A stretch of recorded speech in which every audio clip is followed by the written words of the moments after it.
Quer ficar mais afiado? Então se inscreva no canal e não esqueça de deixar o like no vídeo. A caracterização da ausência da testemunha para depor, segundo os termos do Código de Processo Penal, tem como consequência a imediata requisição para a autoridade policial conduzir a testemunha. Se a testemunha não for localizada, então aí é uma posição que irei apresentar à direção da CPI para que seja requisitada a prisão preventiva do senhor Marconi Faria. Então eu queria requerer a Vossa Excelência, ad referendo de Vossa Excelência, a direção dessa Comissão Parlamentar de Inquérito, que fosse requisitado à autoridade judicial competente a prisão preventiva do senhor Marconi Albernaz Farias, como consequência desse pedido de prisão preventiva, para evitar que este senhor se evada do território nacional. Complementarmente a isso, a apreensão do seu passaporte e, consequente a isso, a devida comunicação à Interpol. É a requisição que faço a Vossa Excelência. Por volta das 15 horas e 30 minutos, chegou nesta Comissão Parlamentar de Inquérito um atestado médico descrevendo que o senhor Marconi estava com, abre aspas, dor pélvica, fecha aspas. Logo em seguida, eu comuniquei a Vossa Excelência e Vossa Excelência, de imediato, determinou que tanto a junta médica quanto o Hospital Sírio-Libanês desse maiores informações sobre a repentina internação do senhor Marconi. Em um intervalo de menos de 3 horas, o médico responsável pelo atestado desatestou o atestado. Pode parecer paradoxal, mas é esse o termo. Entrou em contato com a direção com a secretaria, com a direção dessa Comissão Parlamentar de Inquérito e informou que percebeu que o senhor Marconi estava utilizando de má fé. Pelo menos nós já estamos percebendo aí, senhor Marconi, estamos percebendo aí, presidente Omar, uma das atribuições dessa comissão, uma das finalidades dessa Comissão Parlamentar de Inquérito. Ela cura qualquer dor pélvica em até 3 horas, como podemos perceber. Muito da participação desse senhor, que agora foge da Comissão Parlamentar de Inquérito, mas vai ter que depor. Não há como não trazê-lo para essa comissão. E não é com a expectativa de que ele venha aqui dizer o que muitos não disseram. Nós sabemos que isso não acontecerá, repito, né? Mas ele possibilitará uma oportunidade para que a gente apresente ao Brasil tudo que se tem com relação a ele, com relação ao envolvimento em todos os setores do enfrentamento dessa pandemia e agora recentemente na associação com o filho do presidente da República, o jovem Jair Renan, que muito jovem já anda nessas companhias. Há pouco o senador Humberto lembrou que corre aqui em Brasília um comentário de que o nome deste jovem teria sido atribuído numa homenagem a mim. Eu não acredito. Eu sinceramente não acredito, porque nunca acreditei no bom gosto do Bolsonaro. Se isso aconteceu, eu devo agradecer à mãe do garoto, jamais ao presidente da República.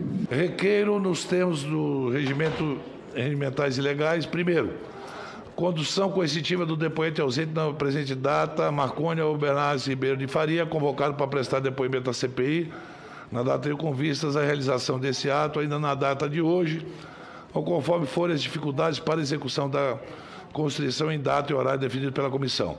Segundo, retenção do passaporte do depoente por 30 dias e acautelamento do documento pela Polícia Federal. Terceiro, proibição do depoente deslocar-se da comarca e quem reside sem prévia autorização da Comissão Parlamentar de Inquérito. Quarto, indicação pelo depoente de telefone e endereço eletrônico à CPI, por meio dos quais se possa ser contactado imediatamente em caso de necessidade. Quinto, expedição de ofício ao Ministério Público Federal para que tome conhecimento dos fatos, objeto desses autos e adote as devidas providências à sua alçada. Em votação, o requerimento, aqueles que aprovam, permaneçam como está. Aprovados, encaminhamos isso à ministra Carmen Lúcia. Então, sobre isso, uma pergunta. O governo federal entregou regularmente ao Fundo de Saúde do Distrito Federal os recursos destinados ao enfrentamento da pandemia? Ou houve problema em alguma circunstância na entrega desses recursos ao fundo? Nos meus 5 meses, as transferências correntes elas foram feitas de maneira regular. O Ministério da Saúde, uma outra pergunta que é muito importante, ele prestou apoio adequado, inclusive técnico, à Secretaria de Saúde do Distrito Federal para a aquisição de insumos e equipamentos essenciais, como os respiradores, os kits de intubação e EPIs? Sim. Pode detalhar que Posso. nível de assistência técnica foi essa? O Ministério da Saúde, nos 5 meses que eu estive à frente, ele fez a doação de 300 respiradores, EPIs, quase que semanalmente era abastecida a área de logística da Secretaria. Não, eu estou falando em treinamento técnico, buscou preparar pessoal para o enfrentamento da pandemia, não é o fornecimento mais de material, isso ficou na pergunta anterior. Nesse aspecto, Vossa Excelência, nós não tivemos o apoio técnico de capacitação de pessoas. Vossa Senhoria está informando que não houve a capacitação técnica. Por acaso, Vossa Senhoria ouviu falar que houve a capacitação técnica de outros estados, de outras secretarias de saúde, e que isso ocorreu pontualmente com relação ao governo do Distrito Federal, ou isso foi a regra geral? Não ouvi falar.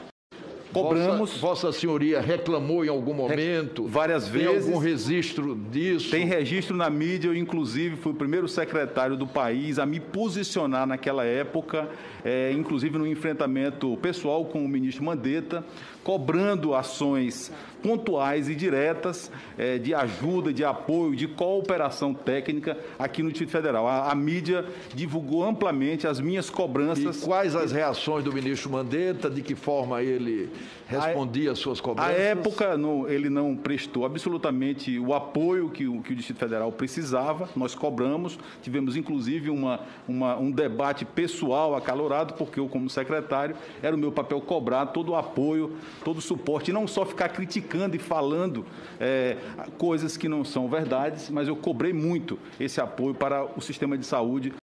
Se pegar o processo que a Precisa participou, de capa a capa, de A a Z, e pegá-lo na Secretaria de Saúde, os senhores vão perceber que lá na participação dela existia um processo aberto para a compra de 50 mil testes. Eu, à época, como secretário de Saúde, mandei cancelar o processo e reabrir para comprar 300 mil testes, onde participaram 7 empresas, entre elas a Precisa. Então, eu tenho a minha consciência tranquila, em paz, que não tem e nem terá a minha digital em nenhum só lugar de relação com a empresa Precisa. Eu tenho experiência e maturidade suficiente para, a época, seguir o trâmite que a Secretaria de Saúde utiliza e utilizava do ponto de vista da transparência para fazer. Agora, o que eu não posso me responsabilizar é pelo que aconteceu, que eu estou me defendendo no processo, eu irei provar a minha inocência no processo, e nem tudo que se diz é como uma folha de papel que tem 2 lados. Eu nunca falei. É muito bom noticiar e falar e dizer e fazer opiniões empíricas do que se acha. Pega o processo. Busca o processo na Secretaria de Saúde, vê o processo desde o início da demanda pela área assistencial até a compra efetiva. E os senhores vão ver se tem alguma digital minha nesse processo. Eu me defenderei nesse processo com a minha dignidade intacta, com a minha cabeça firme. São de quem, por favor? O processo, a verdade do processo é a verdade legal, é o que tem lá dentro. É as o passo digitais são de quem? Minhas não são e não acredito mas que o tenha senhor é de o ninguém. secretário, elas são de quem? Não tem digitais de ilegalidade, de corrupção. Não, digitais processo. De pessoas, é isso que eu estou perguntando. Toda a área assistencial, toda a área administrativa e toda a área de compra. Sim, mas quem são as pessoas, por favor? Todos os secretários. Secretário de Administração Geral. Quem era o nome dele, por favor? Secretário de Administração Geral, Johan Struck, é o secretário de Administração Geral. A área assistencial, o secretário Ricardo Mendes que demandava e fazia a solicitação, o Laboratório Central, então todas as áreas técnicas da Secretaria. Então o senhor atribui a eles a participação, a elevação do prazo para aceitação da proposta e a burla da Precisa ter participado dessa licitação depois de ter enganado o próprio Ministério da Saúde e outros órgãos públicos.